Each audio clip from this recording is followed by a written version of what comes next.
All right, so we're going to move into some of Piaget, some of more thinking models for adolescents. So we'll just kind of get to that. So we have, we've had sensory motor, 0 to 2, pre-operational thought in our 2 to 6ers, concrete operational thought in our 6 to 11ers, and now in adolescence we have formal operational thought. Now this would be the last of Piaget's stages. When we get into adulthood, there is post-formal, but that's sort of been added through time and research. Piaget's fourth and final stage, characterized by ability to think abstractly and more logically. So they can think about possibilities and about the future, question adult values and practices. Oh, really? Love to think and discuss life, and are often idealists. They have big ideas about what's possible.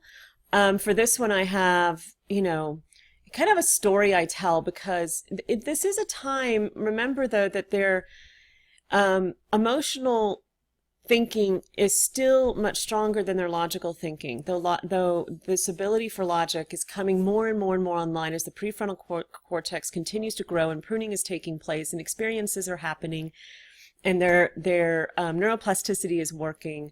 Their experiences are mattering a lot in terms of how their brain is getting wired. And they're in school, they're taking more difficult classes, the brain is getting that opportunity to grow.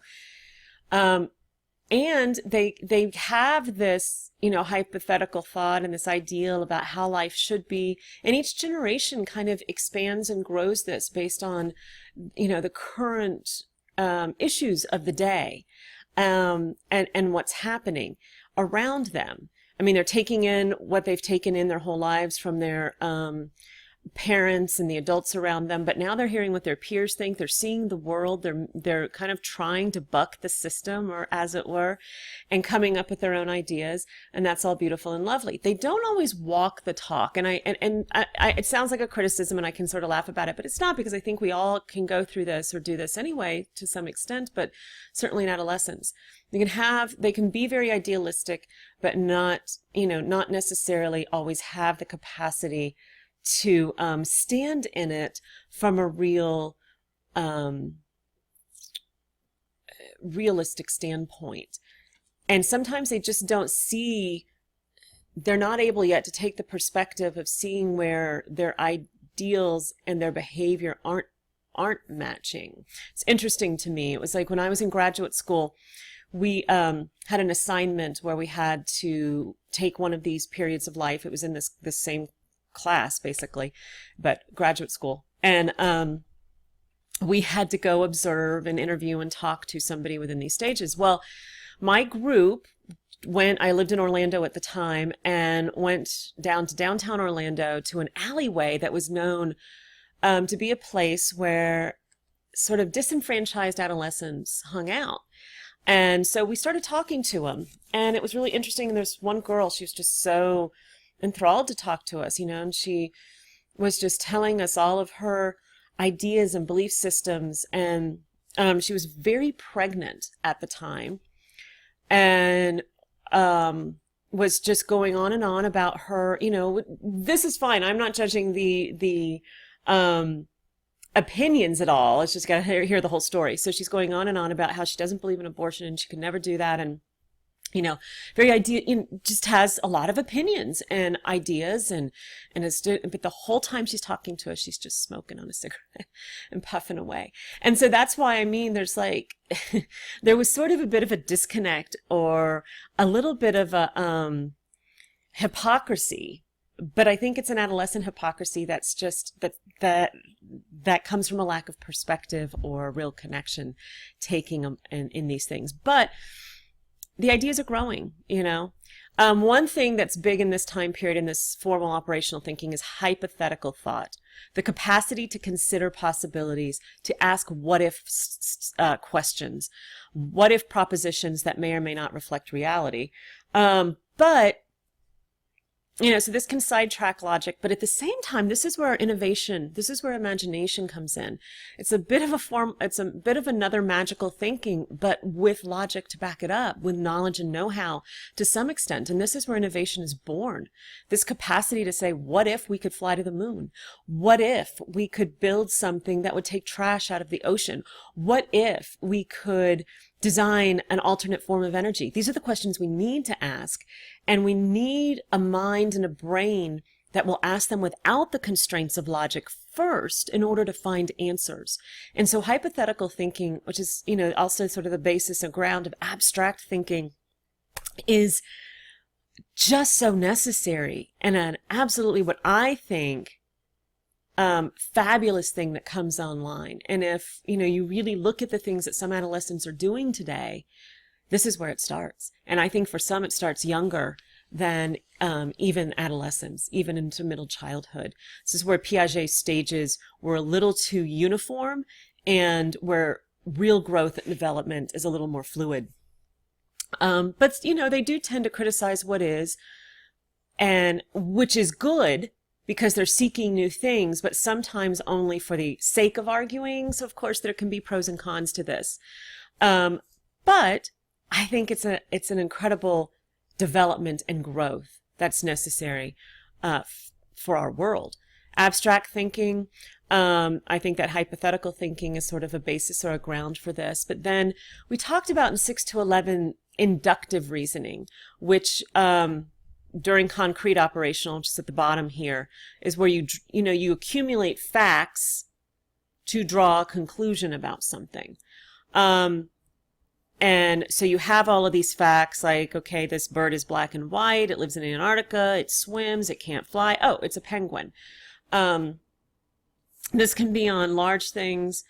It can be even like, well, my eyes are itching and I sneeze every time I'm around a cat and I'm kind of looking at all the evidence and then I draw a conclusion about it. That's inductive reasoning. And we get that when we're, a little bit younger. Then deductive reasoning can come online, and it is more, it starts with more abstract ideas, the kind of big picture of something, the philosophies of something, and then uses logic to draw specific conclusions. So, we can have or understand the idea of gravity, and then we can, underneath that, build all the evidence for gravity and how that will look. And it's kind of like in school, when you're teaching younger kids, like elementary school kids, you might, if you're going to, I don't know, how many elementary school kids learn about Newton's laws of motion, but say you were going to, and I'm not an expert on Newton's laws of motion, but the one about, an object at rest stays at rest, or an object in motion stays in motion unless acted upon from an outside force, kind of thing. If you were going to do that with inductive reasoning, you would probably, it's sort of in concrete operational, you would have to show that through experiment where you take them out and you, the big boulder and you see it at rest, or you move something and what's going to stop that. And we have, all this evidence of stuff that then we can explain maybe what the general principle is. For older students, high school, college kids, we can say, okay, here is Newton's law, and here's what it means. Now here is how it works. Because there's this just ability to imagine and connect things in a higher thinking kind of way. So I hope that makes some sense. I think I have other information I can upload on deductive reasoning. So that's another form of thinking. So we have hypothetical, we have this deductive reasoning, and if you take those together, you can come up with what if, what if we throw something up in the, and I can have this, and then I can make a prediction or an idea about it in terms of what I know about abstract principles, and then I can come up with the details to prove or not prove it. Now, a whole nother one that we have at this time period in terms of ways of thinking, there's this idea of a dual process model. The notion that there are two networks that exist within the human brain, one for emotional and one for analytical processing of stimuli. Okay, truth is we know that these can, interlap and get in the way of each other and so forth, but we do have areas of the brain for more analytical processing of information and areas of the brain for emotional processing of information. They can work together, but not necessarily at the exact same time. And so, so if we look at it, there's many different ways to name these: intuitive thought, emotional thought, intuitive, emotional, and then we have analytic thought, logical thought, reasoning, rational, different terms that mean the same thing. So intuitive thought arises from an emotion or a hunch beyond rational explanation, influenced by past experiences and cultural assumptions. These can be based on our working models. These can be, again, based on what, that implicit conditioning, those things that just come to us. The gut or the heart can speak to us about a situation as we walk into it. And I think I've said in here that there's more information coming from the gut and heart to the brain than from the brain to the gut and heart. There are neurons around both, many millions of neurons around the gut and around the heart that obtain information about how those are running, what's happening with them, what's going on in terms of how they're feeling and how they're doing, and then take that information to the brain to be processed in a way that determines what needs to be done for equilibrium in the body, or if there's a problem, or what needs to be happening. And so, but all of that is implicit. That's that non-verbal kind of communication that we have with ourselves, or that we just kind of get from the environment through our working models, through the experiences that we've had, and so kind of comes up from the bottom up. It kind of starts in our bodies, or it starts in our emotions, and causes response that seems to be somewhat automatic. That's our intuitive thought. Does it have value? Absolutely. Do we discredit it a lot? Absolutely. Emotions, if we think of them as pieces of information, they're very useful. If I walk into a situation and I have a weird feeling, could it be because I am clouding it with past judgments that don't fit? Of course. But could it be that I'm getting warning signals about something, though, that I need to listen to? Could be. It's at least, if we're able to be aware of it without diving into it immediately and responding from it immediately, but look at it as a piece of information to be attended to, it can be very valuable. It can warn us. It can give us signals of something as we're because it's also the part, remember, that reads the amygdala, right amygdala can read nonverbal information so much faster than the prefrontal cortex can read it. And so we might be seeing something that's off, or get a sense of something that's not right, and it's at least worthy of our acknowledgement. The problem comes because we dive into it. So this is valuable. Intuitive thought is very valuable. It comes quicker and it comes easier. And so where analytic thought results from, it's kind of what we would call top down. It's upstairs thinking. It's the prefrontal cortex being kind of in charge of it. Results from analysis, systematic ranking of pros and cons, risks and consequences, possibilities and facts. So analytic is going to be a very left brain process. Intuitive is going to be a very right brain process, quite honestly. It used when deeper thought is necessary, when it's not like we don't want to respond quickly to something. We really want to think about it and make a decision. So we see these as two very different things. Now, the beauty is when they can be used together. And that's where we get into post-formal thought later. Where they're integrated into a whole. But we do have, if we look at these differently and we compare the two, analytic thought is more difficult and takes more time. Intuitive thought often feels right, whereas logical conclusions do not. So egocentrism makes logic more difficult. Once an emotional decision has been made, people resist changing it. And I think that happens at any age. And that is why politics and religion are so hard to really think you can have rational discussions with people, because these are very emotional decisions and processes. And so They're not. They're based on a lot of implicit information, background information, emotional working model, and they're deeply ingrained, these emotional decisions. And so to switch somebody, it really takes a personal experience at some level. And sometimes that's why it's really hard with our kids, because we want them to see the logic of something, and it doesn't feel right, or it doesn't seem right to them. And so sometimes it's that they have to learn the lessons for themselves, because sometimes experience is the only thing that pushes those changes, the fulcrum and the lever there, that kind of moves it to a different kind of balance. So yes, they will use intuitive thought. Adolescents will use intuitive thought much more easily, much more readily. They have that going on anyway. It's a stronger part of their brain. I think the real value is to not discredit it completely, but to maybe try to teach our children how to listen to their emotions and be aware of them without assuming their rightness in every moment. And this is really interesting. This whole intuitive thought often feels right, whereas logical conclusions do not. You know, I've said I work with Gateway students at Front Range, and I said to one group one time and got in a lot of trouble, you know, fake it till you make it. But what I mean by that is sometimes we have to continue doing something that doesn't feel natural until it does.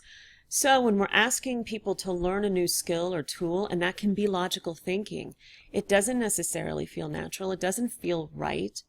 And especially at adolescence, it goes against my reward rush and my dopamine needs sometimes. And so, which create a value system. My value system of not getting eaten and fitting in and upping my dopamine system to feel that emotional spark and everything. Those are sort of ingrained values at the time that aren't adult values, right? Our adult values are staying alive and having our children stay safe. And so, of course, they clash. So it may be about teaching them the value of intuitive thinking, but using it as a tool as well as the other, and then balancing out what's right. But that can come with time. It does take time sometimes, which can be really hard. So a couple of the fallacies, not going to spend a lot of time on this. You can read this in the book.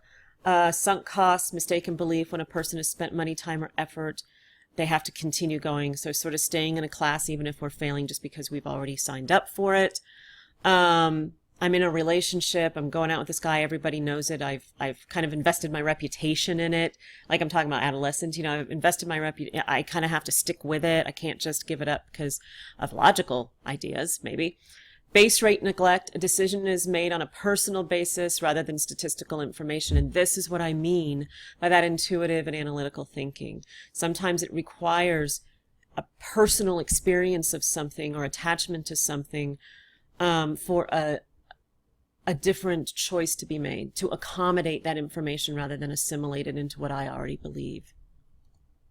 When adolescents take unjustified risk, it is often because of the weakness of their analytic systems, which provide an inadequate check on impulsive or ill-considered decisions. So honestly, quite honestly, what that would simply mean is that their prefrontal cortexes are not as fully developed as their emotional centers. They've got these dopamine drops in these active reward centers, and so emotions just come quicker and are stronger with that emotional spark and are going to override and hijack the whole system more often than logic does.